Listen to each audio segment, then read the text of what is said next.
मनीष सिसोदिया को supreme court से झटका। सुप्रीम कोर्ट ने याचिका सुनने से किया इनकार। हाई कोर्ट में अपील करेंगे सिसोदिया। बिहार विधानसभा में सरकार ने पेश किया बजट। मई तक जातीय जनगणना, 10 लाख रोजगार का किया वादा। विपक्ष ने किया हंगामा। 1 और 2 मार्च को G20 के बैनर तले होगी विदेश मंत्रियों की मीटिंग। G20 मीटिंग के लिए भारत आएंगे चीनी विदेश मंत्री। जापान के मंत्री नहीं होंगे शामिल। पानीपत में बनाई गई रणनीति। 20 मार्च को किसान करेंगे संसद कूच। बोले सरकार ने किसानों के मारे हैं लक्ष्य।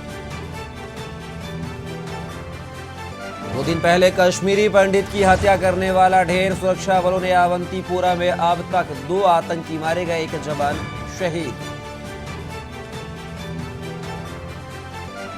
कानपुर में सपा विधायक इरफान सोलंकी पर बड़ी कार्रवाई। जिला प्रशासन ने 9 करोड़ की संपत्तियों को सीज किया। स्वर्ण जयंती बिहार और जाजमऊ में संपत्तियां सीज। आप देख रहे हैं के न्यूज, खबरों का सारथी। नमस्कार, के न्यूज के फाइनल बुलेटिन में आप सभी का स्वागत है। मैं हूं कपिल मिश्रा और खबरों की शुरुआत करेंगे। आबकारी घोटाला केस में दिल्ली के उप मुख्यमंत्री मनीष सिसोदिया की याचिका सुनने से सुप्रीम कोर्ट ने मना कर दिया है। सिसोदिया अपनी गिरफ्तारी और रिमांड के खिलाफ सुप्रीम कोर्ट में पहुंचे थे, लेकिन जजों ने कहा मामला दिल्ली का है। इसका मतलब यह नहीं कि आप सीधे सुप्रीम कोर्ट आ जाएंगे। आपको वैकल्पिक कानूनी उपाय आजमाने चाहिए। आप चाहें तो हाई कोर्ट भी जा सकते हैं। रविवार को आबकारी घोटाले में मनीष सिसोदिया को 8 घंटे की पूछताछ के बाद सीबीआई ने गिरफ्तार कर लिया था। सोमवार को मजिस्ट्रेट ने उन्हें 4 मार्च तक सीबीआई की हिरासत में भेज दिया। इसके खिलाफ मनीष सिसोदिया सुप्रीम कोर्ट पहुंच गए और अपनी गिरफ्तारी को चुनौती दे दी। चीफ जस्टिस DY चंद्रचूड़ और जस्टिस PS नरसिम्हा की बेंच के सामने सिसोदिया के लिए पेश वरिष्ठ वकील अभिषेक मनु सिंघवी ने मामला रखा और सुनवाई का अनुरोध किया। जजों ने शुरू में ही उन्हें सलाह दी कि यह मामला सीधे सुप्रीम कोर्ट में सुने जाने लायक नहीं है।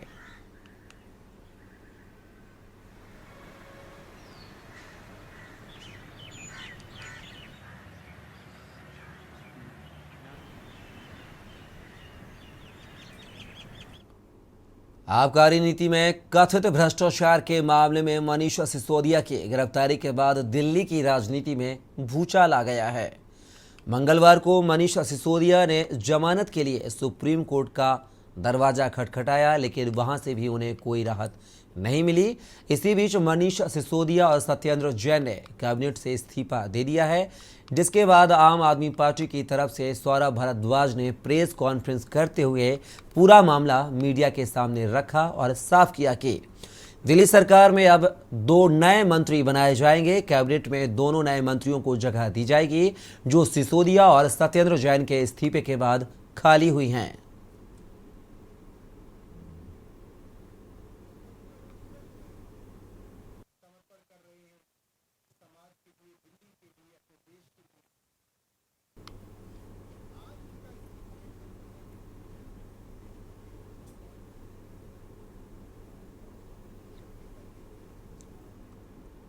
खबर जयपुर से है, जहां राज्यपाल कलराज मिश्र ने देश और प्रदेशवासियों को राष्ट्रीय विज्ञान दिवस की बधाई और शुभकामनाएं दी हैं।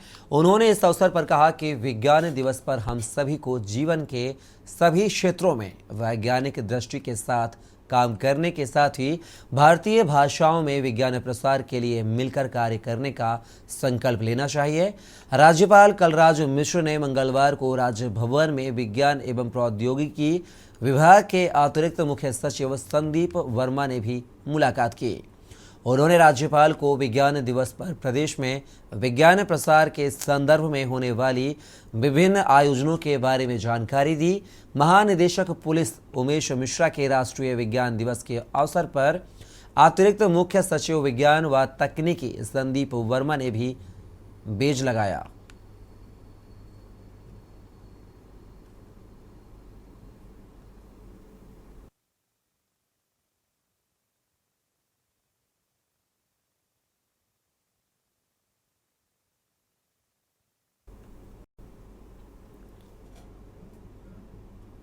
पाकुड़ जिले के लिट्टीपाड़ा प्रखंड के सिमलोंग ओपी थाना क्षेत्र में एक गांव से मेला देखकर घर लौट रही एक नाबालिग से सामूहिक दुष्कर्म का मामला सामने आया है। जानकारी एसडीओपी अजीत कुमार विमल ने थाना में प्रेस वार्ता आयोजित कर दी। उन्होंने कहा कि सिमलोंग ओपी थाना क्षेत्र में फुटबॉल मेला का आयोजन हुआ था। नाबालिग रात भर मेला देखकर भोर को अपने घर जा रही थी कि अकेले पाकर 10 युवक ने उसे उठाकर एकांत एक नाला किनारे ले गए और सभी ने बारी बारी से दुष्कर्म किया। सिमलोंग ओपी थाना में पीड़िता की लिखित शिकायत मिलते ही एक टीम का गठन कर पुलिस ने सिमलोंग ओपी क्षेत्र से आरोपियों को साहिबगंज जिले के बड़हेट थाना क्षेत्र से गिरफ्तार कर जेल भेज दिया है। बाकी अन्य अभियुक्तों की गिरफ्तारी के लिए पुलिस छापेमारी कर रही है। जल्द ही सभी अभियुक्तों की गिरफ्तारी की जाएगी। पुलिस मामले की जांच कर रही है।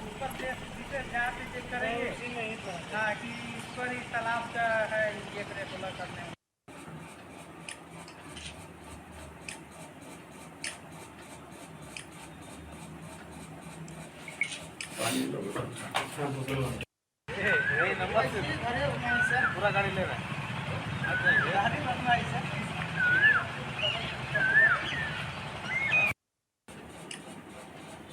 18 किलोमीटर दूर एक गांव में एक नाबालिग बच्ची से सामूहिक बलात्कार की घटना का संज्ञान में सुबह सुबह हम लोग को प्राप्त हुआ और गांव वालों का कहना है कि 24 को फुटबॉल का एक मेला था।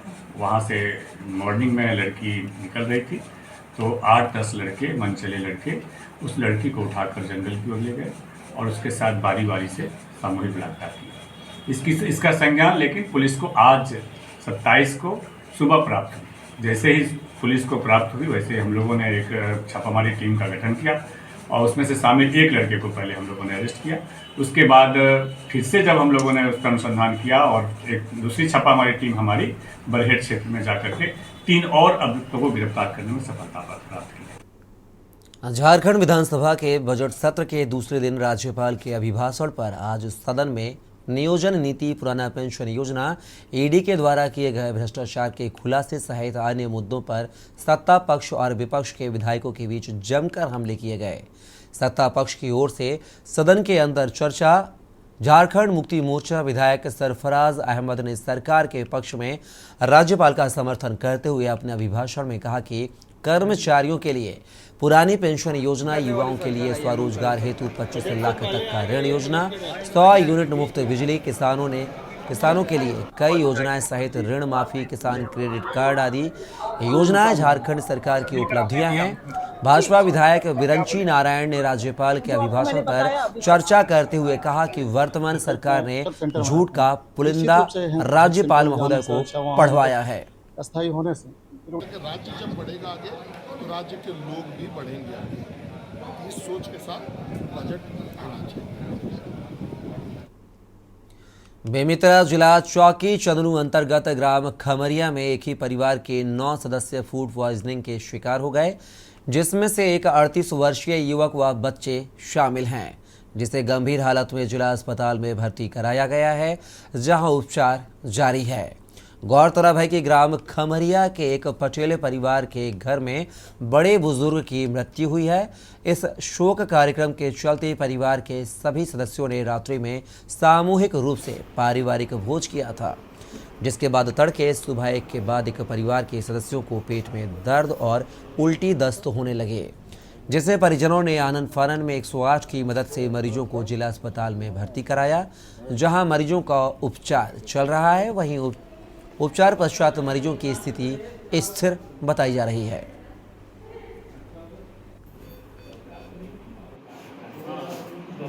बच्चा मतलब 10 तक सुबह हमारे घर में कार्य है, हमारे भैया ख़त्म हो गए मिला, तो सब परिवार मिल के एक जगह में खाना बना के खाए हैं। तो रात में खाए हैं तो सुबह 5 बजे 10 तो हो एक दो जन और पेट भी रहा सभी की धीरे धीरे ओछरी पारी सबके दर्द चालू हो गई। उसके बाद हम देखें तो बुला के गाड़ी यहाँ बेमेतरा लाए। के जल हुआ थे? 9 जन। अभी हालत कैसे है? अभी अब यहाँ आए तो ठीक है, अभी मतलब कुछ दर्द हवा है। हाँ इलाज हुआ था। खबर कोरबा से है। सरकार से अपनी 6 सूत्रीय मांगों को लेकर 20 दिनों से आंदोलन कर रही आंगनवाड़ी कार्यकर्ता व सहायिकाओं ने कटघोरा बीईओ कार्यालय के सामने धरना स्थल पर हवन का आयोजन किया और सरकार को सद्बुद्धि देने की कामना की। आंगनवाड़ी कार्यकर्ताओं व सहायिकाओं ने बताया कि ये यज्ञ राज्य के सीएम भूपेश बघेल और प्रदेश की महिला बाल विकास विभाग मंत्री अनिला भेड़िया को सद्बुद्धि देने के लिए किया जा रहा है। सरकार हमारी मांगों को पूरा कर देती है तो इसमें उनका और हमारा दोनों का भला होगा। हमें यदि सरकार द्वारा निराश किया जाता है और हमारी मांगें पूरी नहीं की जाती हैं तो आने वाले दिनों में सरकार को इसका खामियाजा लोकसभा और विधानसभा चुनाव में भुगतना पड़ेगा। प्राप्त होते वो मातृभूमि के हमन सबसे बड़े आराध्य करत हन। हम लोग का सबसे बड़ी मांग तो सरकारी कर्मचारी घोषित करे है, लेकिन हमारा मेन मांग है कि हमें सरकारी कर्मचारी घोषित नहीं करते तो कलेक्टर दर दे। रिटायरमेंट में हमें सहायिका को 3 लाख और कार्यकर्ता को 5 लाख दे और मिनी आंगनबाड़ी को पूर्ण करे, क्रेश कार्यकर्ताओं को पूरा करे और मोबाइल ऐप में काम करने के लिए हम लोग को मोबाइल और नेट पैक दिया जाए। ऐसे 6 सूत्री मांगों को लेकर के आज प्रदेश भर में 36वां दिन हो गया है हम लोग को हड़ताल करते हैं। मैं छत्तीसगढ़ की जुझारू आंगनबाड़ी कार्यकर्ता सहायिका कल्याण संघ की जिला अध्यक्ष सोनभाई बंजारी कबीरधाम से बोल रही हूँ। हमारे कबीरधाम में भी आज 28वां दिन है हड़ताल का, लेकिन आज तक सरकार ने न किसी को बुलाया है न कुछ भी किया है और हम लोग का हड़ताल जारी है। और जब तक हम लोग का हड़ताल जारी रहेगा तब तक हम लोग की मांगें पूरी नहीं हो जाती है। आज हम लोग रैली के माध्यम से कलेक्टर धरना स्थल से कलेक्टर ऑफिस तक आए हैं, राज्यपाल के नाम देने, ज्ञापन देने। यहाँ हमारी सारे बहनों ने दुर्गा, काली, माता सावित्रीबाई फुले और 9 रूपों में आकर के प्रदर्शन किए हैं। खबर रतलाम से है। जावरा तहसील के कलालिया गांव में गोचर भूमि स्थित मध्य प्रदेश पश्चिम क्षेत्र विद्युत वितरण कंपनी लिमिटेड द्वारा गोचर भूमि पर ग्रिड बनाने हेतु जमीन आवंटित की गई है, जिसमें धननगर गायरी समाज द्वारा आक्रोशित होकर जावरा एसडीएम कार्यालय पर दिया धरना। वहीं धरने में समाज के लोगों द्वारा बताया गया कि कलालिया गांव में गौचर भूमि पर कई लोगों ने अतिक्रमण किया है, लेकिन एक ही परिवार को परेशान कर पंचायत द्वारा व तहसीलदार द्वारा जबरन अतिक्रमण हटाया जा रहा है, जिसको लेकर सभी समाज के धनगर गायरी समाज द्वारा ज्ञापन देने पहुंचे। शासन प्रशासन मुर्दाबाद और एसडीएम मुर्दाबाद के नारे लगाए गए। उसके बाद समाज के लोगों के द्वारा ज्ञापन देकर मांग की कि हमें कुछ दिनों की मोहलत दी जाए ताकि हम कलेक्टर से मिलकर ग्रिड आवंटित जमीन को अन्य जगह शिफ्ट करने की मांग की गई है।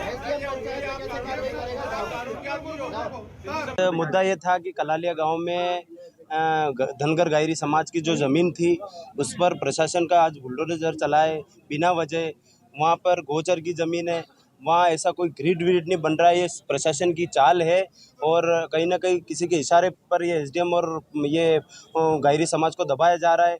वहाँ पर जो ज़मीन है इसके अलावा 30 बीघा ज़मीन और भी है गोचर की, उसको छोड़ करके गायरी समाज को टारगेट किया जा रहा है।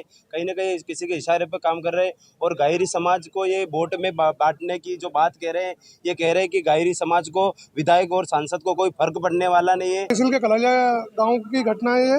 लगभग मांगीलाल जी नाम के व्यक्ति ने 25 साल से वो गायों का पालन कर रहे हैं वो और गायों की सेवा कर रहे हैं और 2 बीघा पे जो उन्होंने जो गायों को रखने की जो व्यवस्था बिठा रखी थी, वहाँ उनका चारा था, वहाँ उनका गोबर था गायों का और गायें बंधी हुई थी। कहीं ना कहीं प्रशासन ने बिल्कुल अपने अमले के द्वारा वहाँ लोगों को मार कूट के भगाया, गायों को खोल के भगाया और महिलाओं के साथ बदतमीजी करी है। उसके बाद जेसीबी द्वारा पूरा जो इनका गायों का आशियाना था पूरा ध्वस्त कर दिया उसको। और जब हम इस मामले में कल हमने एसडीएम साहब को अवगत कराया था, एसडीएम साहब से परमिशन ली थी, 1 बजे हमें आज ज्ञापन देना था। उससे पहले कहीं ना कहीं तहसीलदार महोदय ने वहाँ पहुँचकर वो सारी चीज़ें अतिक्रमण द्वारा हटाई गई। कलालिया में जो एमपीबी के थ्रू एक ग्रिड स्थापित होना है, वहाँ पर अराउंड 40 से 50 गांव हैं जहाँ पर ट्रिपिंग और वोल्टेज की बहुत ज़्यादा समस्या होती है। इसलिए मध्य प्रदेश शासन द्वारा एक ग्रिड सैंक्शन हुआ है और उस ग्रिड की मांग इस विकास यात्रा में भी आई थी, जिसमें हमने बोला था कि इसको हम जल्दी इसका काम शुरू कराएंगे। तो उसको मद्देनज़र रखते हुए कलेक्टर महोदय के द्वारा जो ज़मीन आवंटित हुई है वहाँ पर जो प्रशासनिक अमला है वहाँ गया था। वहाँ पे कुछ जो लोग हैं एक दो परिवार जो हैं वहाँ पे वो गाय भैंस वगैरह बांधते थे और उनके वो कीड़े वगैरह थे, गोबर वगैरह से वो रखते थे और चारा रहता था, तो बस उनको हटाया गया है ताकि ग्रिड का काम फिर आगे शुरू किया जा सके। अराउंड 50 लोग अफेक्टेड हैं इस इलेक्ट्रिसिटी से, तो हमारी यही प्राथमिकता है कि जल्द से जल्द से इस समस्या से निजात पाएंगे। खबर कानपुर से है, जहां 6 वर्षीय मासूम का सरसों के खेत में मिला कंकाल। 3 दिन पूर्व गांव से लापता हुई थी मासूम। गांव के एक ही परिवार पर पीड़ित ने लगाया था आरोप। खबर कानपुर से, जहां पर 6 वर्षीय मासूम का कंकाल मिला है। 3 दिन पूर्व गांव से ही लापता हुई थी मासूम। गांव के एक परिवार पर पीड़ितों ने लगाया था आरोप। ग्रामीणों की खोजबीन के दौरान मासूम का मिला कंकाल। ग्रामीणों की खोजबीन के बाद मासूम का मिला कंकाल। पीड़ित परिजनों ने पुलिस पर लापरवाही के आरोप भी लगाए हैं। अपहरण के बाद हत्या का लगाया आरोप। सजेती थाना क्षेत्र के रायपुरा गांव की घटना। खबर कानपुर से, जहां पर 6 वर्षीय मासूम का सरसों के खेत में मिला कंकाल। 3 दिन पूर्व गांव से लापता हुई थी मासूम। गांव के परिवार पर पीड़ितों ने लगाया था आरोप। ग्रामीणों की खोजबीन के दौरान मासूम का मिला कंकाल। ग्रामीणों की खोजबीन के दौरान मासूम का कंकाल मिला। पीड़ित परिजनों ने पुलिस पर लापरवाही के आरोप भी लगाए हैं। अपहरण के बाद हत्या का लगाया आरोप। सजेती थाना क्षेत्र के रायपुरा गांव की यह पूरी घटना। कानपुर से खबर, जहां पर 6 वर्षीय मासूम का सरसों के खेत में मिला कंकाल। 3 दिन पूर्व गांव से लापता हुई थी मासूम। गांव के एक परिवार पर पीड़ितों ने लगाया था आरोप। ग्रामीणों की खोजबीन के दौरान मासूम का मिला कंकाल। और इस खबर पर हमारे साथ कानपुर से संवाददाता सोनू शर्मा हमारे साथ जुड़ गए हैं। सोनू, अगर बात की जाए तो एक बच्चा जो मासूम था, जो 3 दिन से लापता था, उसका जो शव है सरसों के खेत में मिला है, क्या कुछ जानकारी?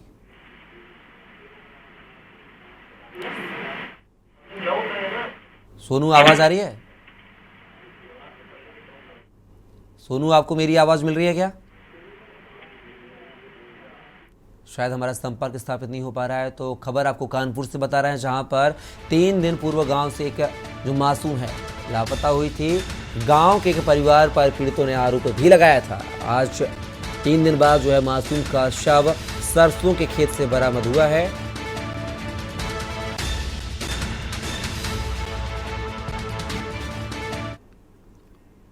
खबर आगरा से है, जहां गाजियाबाद की एरिया में रितु सुहास की पीसीएस अफसर होने के साथ साथ फैशन की दुनिया में एक अलग पहचान है।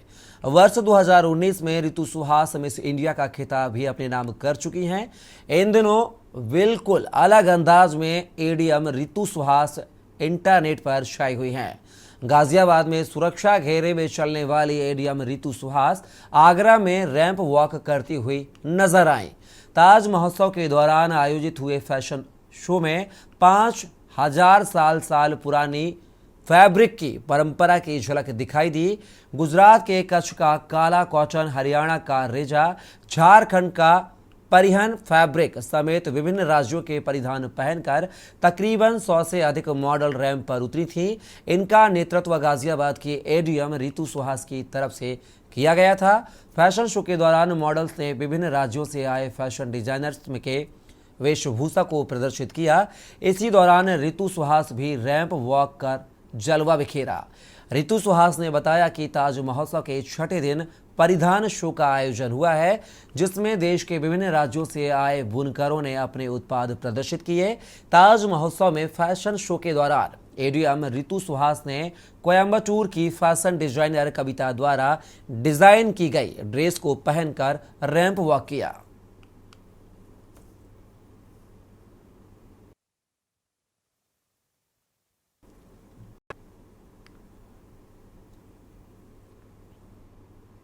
अयोध्या में राष्ट्रीय विज्ञान दिवस के अवसर पर विज्ञान एवं प्रौद्योगिकी विभाग उत्तर प्रदेश शासन की तरफ से राजकीय पॉलिटेक्निक में जिला स्तरीय विज्ञान मॉडल प्रतियोगिता का आयोजन किया गया, जिसने विभिन्न माध्यमिक विद्यालयों, ITI और पॉलिटेक्निक के करीब 150 मॉडल लगाए गए, जिसमें 15 मॉडलों को सिलेक्ट करके मंडल स्तर पर भेजे जाएंगे। प्रतियोगिता में जयपुरिया स्कूल के स्टूडेंट द्वारा ब्लाइंड के लिए उपकरण और रिमोट से बल्ब जलाने बुझाने का मॉडल और यस के स्टूडेंट आदिश आजाद द्वारा टेस्ला कॉइल बनाया गया, जिससे बिना तार के बल्ब जलाया गया, जो आकर्षण का केंद्र रहा। कार्यक्रम के मुख्य अतिथि के रूप में जिलाधिकारी और विशिष्ट अतिथि के रूप में मुख्य विकास अधिकारी ने फीता काटकर और दीप प्रज्वलित कर कार्यक्रम का उद्घाटन किया। प्रतियोगिता स्थल पर पहुंचे जिलाधिकारी और मुख्य विकास अधिकारी ने छात्रों द्वारा बनाए गए मॉडल का निरीक्षण कर मॉडल के बारे में जानकारी ली।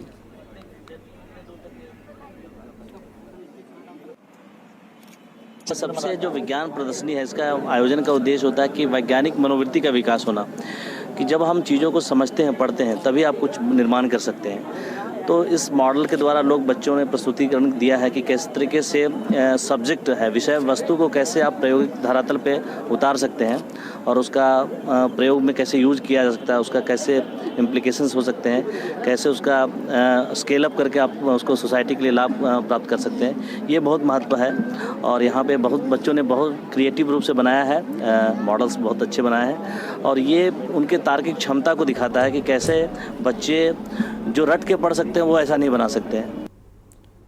खबर कानपुर से है, जहां कहने को तो कानपुर नगर एक स्मार्ट सिटी बन गया है, लेकिन कानपुर का मुख्य रेलवे स्टेशन कानपुर सेंट्रल को देखकर ही शायद कोई कहे कि यह स्मार्ट सिटी का मुख्य रेलवे स्टेशन है।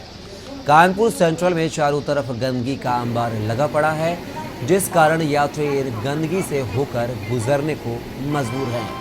के न्यूज़ की टीम ने मंगलवार को कानपुर सेंट्रल रेलवे स्टेशन का दौरा किया तो पाया कि स्टेशन चारों तरफ से गंदगी से पटा हुआ है। कानपुर सेंट्रल की पटरियों में कीचड़ भरा है तो कहीं शौचालय में गंदगी का अंबार है और भारी भराव की स्थिति भी नजर आई। फिलहाल खबरों में बस इतना ही। आप बने रहिए के न्यूज़ इंडिया के साथ।